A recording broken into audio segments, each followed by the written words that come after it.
So in today's video, I want to share with you how we help sciatica at the clinic, which of course includes things that you can do at home to help yourself. So if you'd like some tips, have a look at this video, watch through to the end to get the tips for yourself.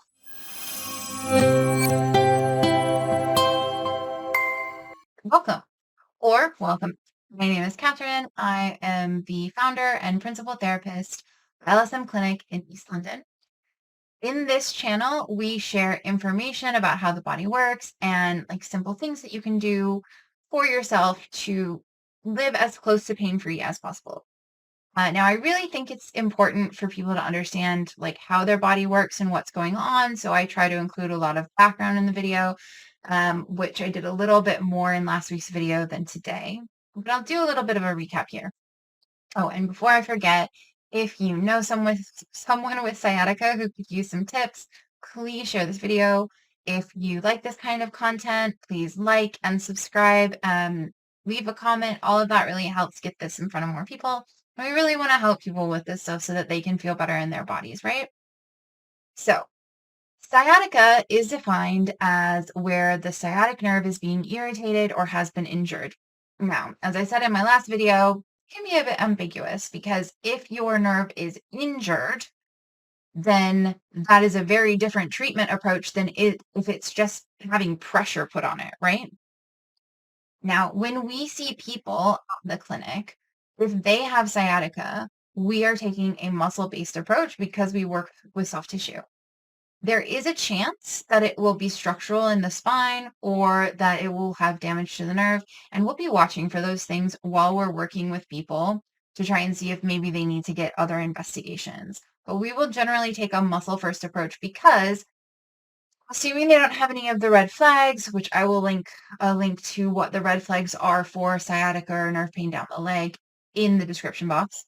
Assuming that you don't have any of those red flags, even if there's something else going on, most of the time, releasing the muscles that could be irritating the sciatic nerve will help, right? They're very rarely going to hurt. And also, we work very carefully with the body. So, assuming you don't have any of those red flags, we will do our normal assessment. We look at the position of your pelvis. Do you have an anterior tilt? Anterior tilt could indicate that the hip flexors are tight. It could indicate that you've got some pressure in your back from maybe an excess lordosis or curve in your lumbar spine. We look at the alignment of the spine, like is it scoliotic? Are you going side to side? Is it straight up and down?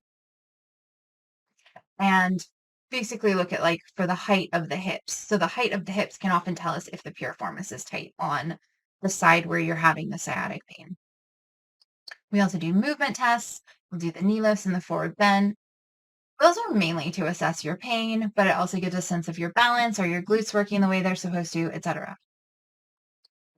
So when we're thinking about like the three main causes that we regularly see or hear about with sciatica, it's very often the piriformis irritating the sciatic nerve, muscles that are tight in the lower back irritating the sciatic nerve, and something going on in the spine, like a disc issue, structural issue irritating the sciatic nerve. So from a muscular perspective, obviously tight lower back muscles and tight piriformis are things we can help with. And then from the structural side, we try to just support the spine as much as we can. And if it's really looking like it needs more investigation, we'll recommend that, right? So in my mind, the piriformis complex and the lower back complex, while they are absolutely connected to each other and they can impact each other, are kind of two different things. So we will release the piriformis and then we will assess your glute activation, right? Because as you know, as we talk about a lot, most of the time, if a muscle is tight, it's either a positional issue or it's a compensating issue. And often if the piriformis is really tight, it's because it's compensating for the glutes not stabilizing the pelvis. And sometimes the pelvic floor and sometimes the lower abdominals as well, right? So we'll release the piriformis and check how tight it is. And we will give you homework to do glute activation, which I'll talk about the homework stuff in more detail at the end of this video. Now, we test a lot during a session. So when you come in with sciatica, one of the things we want to try and assess is it the piriformis or is it muscles in the lower back? If it's neither of those, it might be something else, and then we can tell you. but this way we can kind of pinpoint it. So very often we will release the piriformis in isolation and then retest it. And we see how much that changes symptoms if you have any symptoms in that moment. Because if you walk in with symptoms and we release your piriformis and then those symptoms decrease, that is a positive outcome that your piriformis is probably at least part of what's irritating your sciatic nerve, right? That is how we assess that. With could it be lower back tension? One of the things that we do, and this may seem a little bit counterintuitive, is we actually release your hip flexors first, specifically usually the psoas and then also the iliacus as well. So the psoas is a muscle that goes from the front of the lumbar spine into the hip flexor, into the inside of the thigh bone. And the iliacus is a muscle that's like inside the ear bones. So sure, I'll have a picture here. Inside like the bones of the pelvis. And again, go into the inside of the thigh bone. So they both flex your hips. Now, piriformis is often tight because it's compensating for the glutes not doing their job. Hip flexors are often tight because we are sitting down all day and they are in a shortened position. So that can often be a positional shortness. Sometimes when we're doing a lot of lower ab work and our lower abs aren't doing their job, we are using our hip flexors a lot. So that can also be a factor in it. So if the hip flexors are really tight, we find they tend to pull the spine forward, which then really compresses the back of the spine. So before we want to do anything on the lower back, we want to release what's pulling on the spine, which is usually the hip flexors. Now, the lower back muscles will often be tight because of a combination of the not the piriformis, although the piriformis can have an effect. Because the psoas, which is one of the hip flexors, is pulling the spine forward, and the body doesn't want to be pulled forward. So the lower back muscles try to like tense to stop your back from going any further forward. It can be one reason. They can also be overcompensating because your abs aren't doing their job, because your torso needs the support from all around back to front. All those muscles are supposed to be holding you up. But if your lower abdominals or core in the front is not doing what it's supposed to, then those lower back muscles have to work extra hard to keep you upright, right? So we'll release the hip flexors and we'll test and we'll see what kind of change that makes, okay? Because is it that the spine is being pulled forward? We'll check and see, are your abs actually able to activate? Like a lot of times people's upper abs activate, but the lower ones don't. I do have a video about ab activation. I'll link it below. So we look at that, and then we'll usually release the lower back muscles, assuming we feel it's safe to do so. Now, what do I mean by that? If if there's so much of an imbalance that everything is being pulled and we really think the back is compensating for that, it might not be safe to release the back muscles until the back has more support and isn't being pulled on so much. So we might just do a small release to the back and really focus on the hip flexors and focus on getting your abs to be activated to support your lower back and getting your glutes to be activated and getting your piriformis to be softer and to just take as much pressure off of your lower back as possible.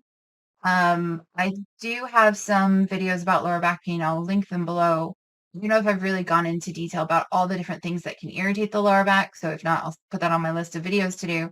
But basically, like our back gets pulled in loads of different directions. So if we are not sure that we've like addressed all the things that could be pulling the back in different directions, I don't really want to loosen all the muscles in your back because that's going to be very destabilizing, right? And then that's when we come to like this spine. Now, obviously, if there is a significant disc issue or alignment issue, that's not something that we really help with as massage therapists, as people who specialize in the muscles, right? That may need a consultant, that may need an osteopath, that may need imaging, right? So you have to be careful with imaging because most of us have some stuff going on in our back.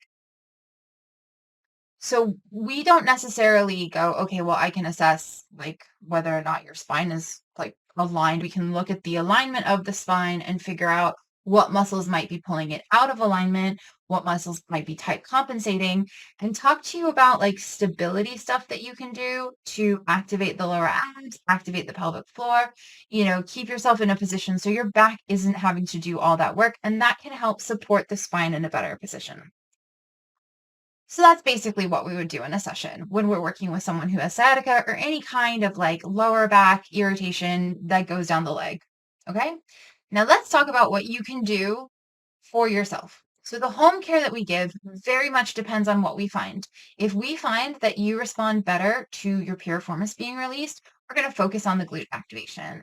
If we find that you respond better or we get better improvement of symptoms from the hip flexor release, we're going to focus on hip flexor stretch and activating the lower abdominals, right? If we notice that you have a massive curve in your lumbar spine, that your stomach looks like it's really not doing much, like activity wise. And side note, it has nothing to do with your weight or size if your abs are working. Okay. You can have many extra layers on your abdomen and your abs are working, and you can have few layers and they're not working. Okay. So this isn't really like a size thing, it's a function thing.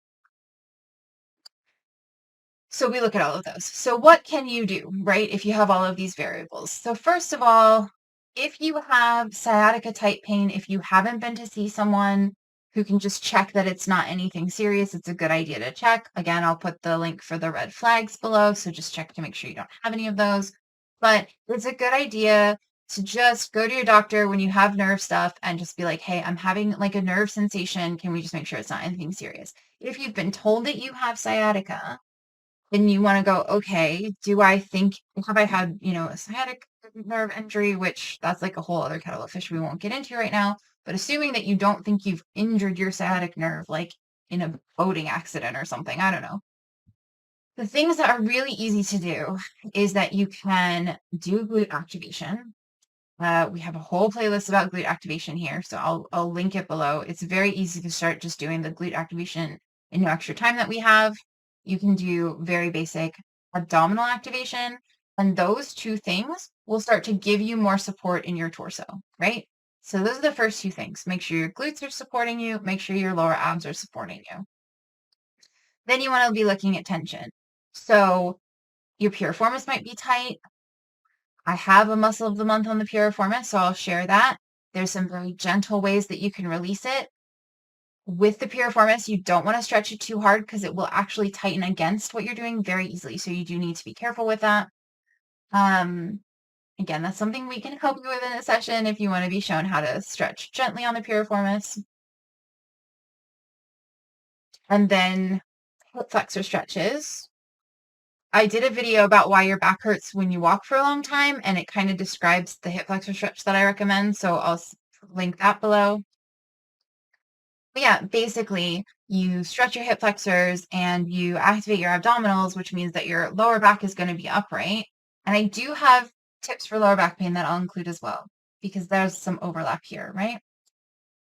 And that's really the basic things that you need to focus on. Glute activation, ab activation, piriformis release, potentially hip flexor release. And I know that if you watch my videos, you're probably like, oh my gosh, this is so repetitive. And it is, but it's because a lot of the stuff that's going on in our body muscularly have like similar centers of the onions that you're going down to. So you can actually get a lot of improvement from like focusing on these things. So, final recap.